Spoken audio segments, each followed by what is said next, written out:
Muitas pessoas pensam que pesquisa científica é algo muito complicado, um bicho de 7 cabeças, reservado apenas para gênios em laboratórios. Mas não precisa ser assim. Imagine que você tem uma dúvida importante sobre saúde. Por exemplo, será que fazer caminhada ajuda mesmo a controlar a pressão alta? Para responder a isso com segurança, não basta perguntar para um amigo ou ler uma notícia solta na internet. É preciso olhar para o que os estudos científicos já descobriram. O protocolo JBI, do Joanna Briggs Institute, é como um mapa que nos guia nesse processo. Ele organiza o caminho para que a sua pesquisa seja feita de forma clara e confiável. O JBI é uma organização internacional de pesquisa. Ela desenvolveu um método para juntar e analisar as melhores evidências científicas disponíveis sobre um tema. Pense nele como uma receita de bolo. Se você seguir todos os passos, na ordem certa, a chance de o bolo dar certo é muito maior. Com a pesquisa, é a mesma coisa. O protocolo JBI serve para garantir que seu trabalho seja transparente e rigoroso. Isso significa que outras pessoas poderão entender exatamente o que você fez. Elas poderão, inclusive, repetir sua pesquisa para ver se chegam aos mesmos resultados. É isso que dá credibilidade ao conhecimento científico. A grande importância do protocolo JBI está em ajudar a tomar decisões mais seguras na área da saúde. Médicos, enfermeiros e outros profissionais usam essas pesquisas para saber qual o melhor tratamento ou cuidado para seus pacientes. É o que chamamos de prática baseada em evidências. Em vez de decidir com base no "eu acho", o profissional decide com base no que a ciência já demonstrou funcionar. Por isso, quando você cria um projeto seguindo esse método, você está contribuindo para que o conhecimento seja mais sólido e útil para todos. É uma forma de organizar o saber para que ele sirva às pessoas. Então, usar o protocolo JBI é como construir uma casa com uma planta bem detalhada. Você sabe exatamente onde vai cada tijolo, cada janela e cada porta.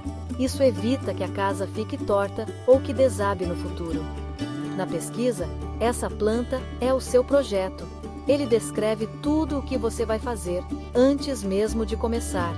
Com esse planejamento, você evita erros, economiza tempo e garante que sua conclusão será baseada em uma análise cuidadosa e bem feita.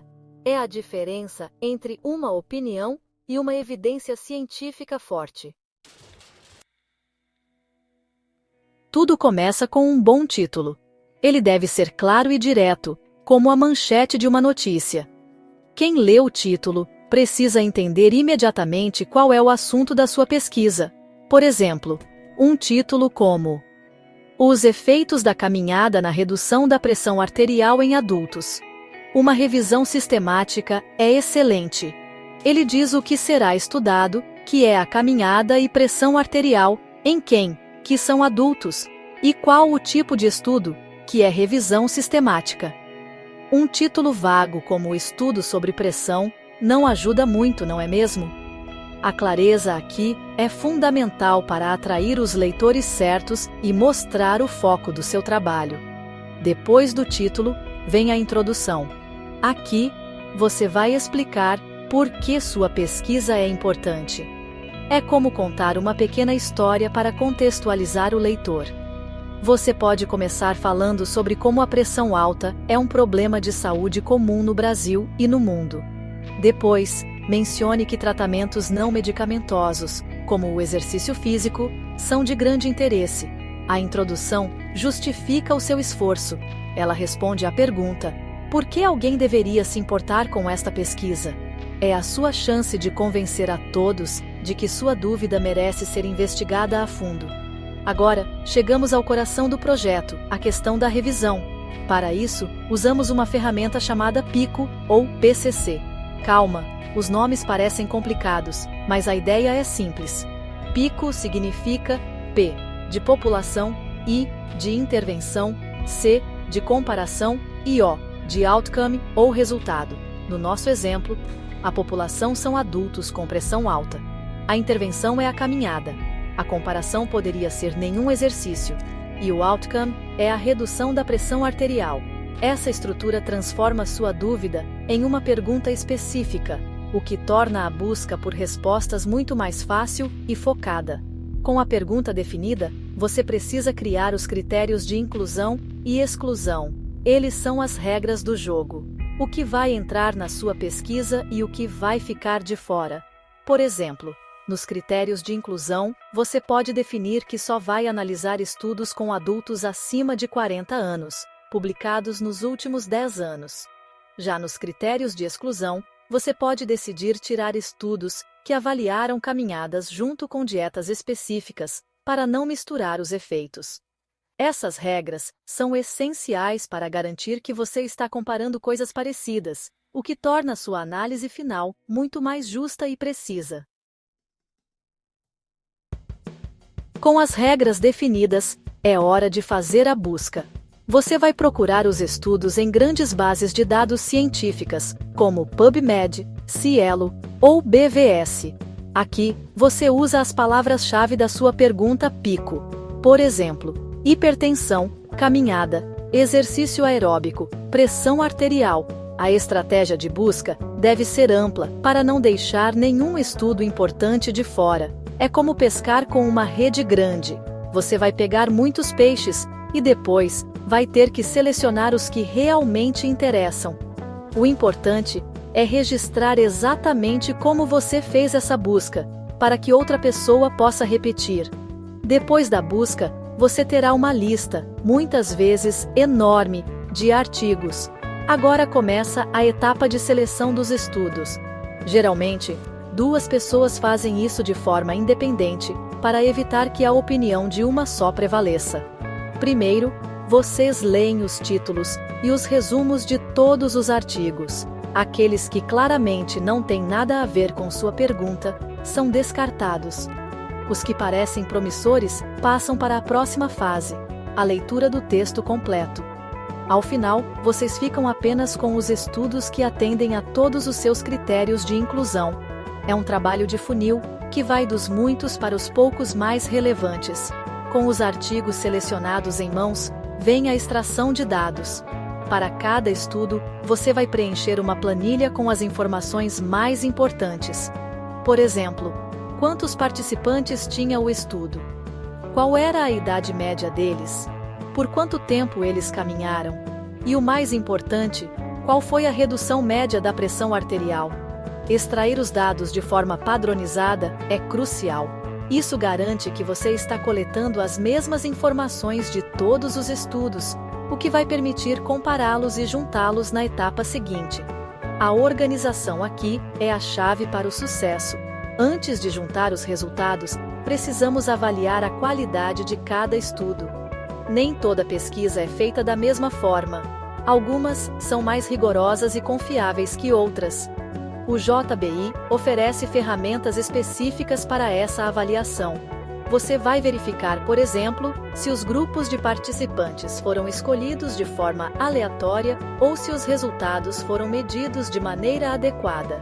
Essa etapa é como verificar a procedência dos ingredientes antes de fazer o bolo. Saber quais estudos são de alta qualidade ajuda a dar mais peso aos resultados deles na sua conclusão final. Chegou a hora de juntar tudo. A síntese dos dados é o momento em que você agrupa os resultados dos estudos que selecionou e avaliou. Se os estudos forem muito parecidos, você pode fazer uma análise estatística chamada de meta-análise. Esse método combina os números de todos os estudos para gerar um único resultado, muito mais forte e preciso. Se os estudos forem diferentes demais para combinar os números, você faz uma síntese narrativa. Ou seja, você descreve os resultados em texto, apontando as semelhanças e as diferenças entre eles. O objetivo é criar um panorama geral do que a ciência diz sobre o tema. Depois de apresentar os resultados, você precisa discuti-los. O que esses números significam na prática? No nosso exemplo, se a maioria dos estudos de alta qualidade mostrou que a caminhada reduz a pressão, você pode destacar isso. É importante também apontar as limitações. Talvez a maioria dos estudos tenha sido feita apenas com homens, ou por um período curto. Reconhecer as limitações não enfraquece sua pesquisa, pelo contrário, mostra que você foi criterioso e honesto. A discussão conecta seus achados com o mundo real e sugere caminhos para futuras pesquisas. Por fim, todo projeto de pesquisa precisa ter considerações éticas. Como sua pesquisa é uma revisão de estudos que já foram publicados, você não está lidando diretamente com pacientes. Portanto, os principais cuidados éticos são garantir que você dará o crédito correto a todos os autores dos artigos que você usou. É fundamental citar as fontes de maneira adequada e não cometer plágio. A honestidade intelectual é um pilar da ciência. Agir de forma ética significa respeitar o trabalho dos outros pesquisadores que vieram antes de você e construíram o conhecimento sobre o qual você está se apoiando. Seguir todas essas etapas do protocolo JBI pode parecer trabalhoso e, de fato, exige dedicação, mas o resultado compensa. Ao final, você não terá apenas uma resposta para sua pergunta, mas uma resposta confiável, transparente e útil. Você terá um estudo que outros pesquisadores e profissionais de saúde podem usar para tomar decisões melhores. Criar um projeto de pesquisa dessa forma é a melhor maneira de garantir que seu esforço contribua de verdade para o avanço do conhecimento. E isso, sem dúvida, é algo que faz toda a diferença para a saúde de todos nós.